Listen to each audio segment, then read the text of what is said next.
ग्रामदैवत शिवयोगी श्री सिद्धरामेश्वर यांनी स्थापन केलेल्या 68 लिंगांच्या जीर्णोद्धारासाठी आमदार देवेंद्र कोठे यांचा पाठपुराव्याला यश आले आहे। मुख्यमंत्री देवेंद्र फडणवीस यांनी या महत्त्वपूर्ण कामासाठी 2 कोटी रुपयांचा निधी मंजूर केला आहे।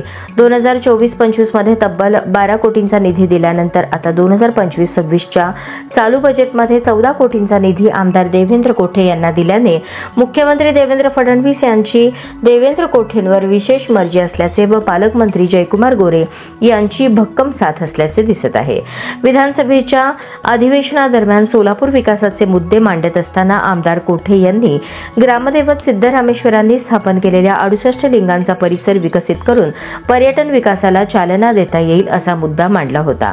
त्यानंतर मुख्यमंत्री देवेंद्र फडणवीस यांनी घेतलेल्या पश्चिम महाराष्ट्रातल्या आमदारांच्या बैठकीतही त्यांनी हा मुद्दा प्रभावीपणे मांडला। पालकमंत्री गोरे यांनी सुद्धा कोठेंच्या मुद्द्यावर सकारात्मक दाखवत निधीसाठी पाठपुरावा केला। 68 लिंगांचा परिसर विकसित करण्यासाठी 6 कोटी 80 लाख रुपयांच्या निधीची मागणी आमदार कोठे यांनी केली होती।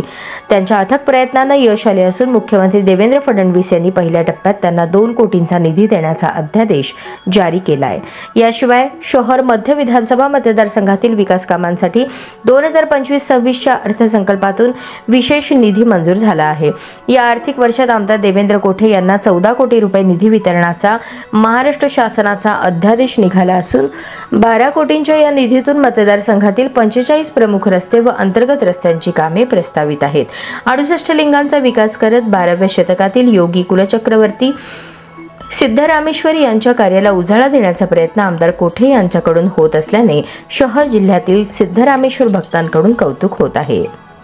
चोहोबाजूंनी तलावाने वेढलेले सिद्धरामेश्वर मंदिर परिसर वैशिष्ट्यपूर्ण असून केवळ मंदिर परिसराचा विकास न करता सिद्धरामेश्वरांचे कार्य आणि त्यांनी निर्माण केलेल्या 68 लिंग परिसराचाही विकास करावा हा संकल्प मनात होता।